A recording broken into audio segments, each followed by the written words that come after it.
AP anganwadi workers and helpers union జిల్లా అధ్యక్ష కార్యదర్శులు వై బేబీరాణి మాణిక్యాంబ ఆధ్వర్యంలో అంగన్వాడీ సమస్యల పరిష్కారానికి సబ్ కలెక్టరేట్ వద్ద రిలే దీక్షలు కొనసాగుతున్నాయి.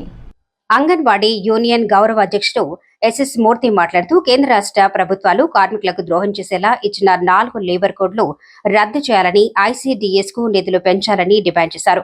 అంగన్వాడీ వర్కర్లకు కనీస వేతనం 26,000 ఇవ్వాలని, గ్రాట్యుటీ అమలు చేయాలని, వేతనాలతో కూడిన మెడికల్ లీవ్లు, హెల్పర్ల ప్రమోషన్లకు నిర్దిష్టమైన గైడ్ లైన్స్ రూపొందించి అమలు చేయాలని డిమాండ్ చేశారు.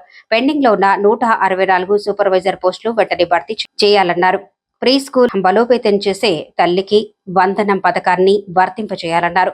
కేవీపీఎస్ జిల్లా కార్యదర్శి జువ్వాల రాంబాబు వారి దీక్షను నిమ్మరసం ఇచ్చి విరమింపజేశారు.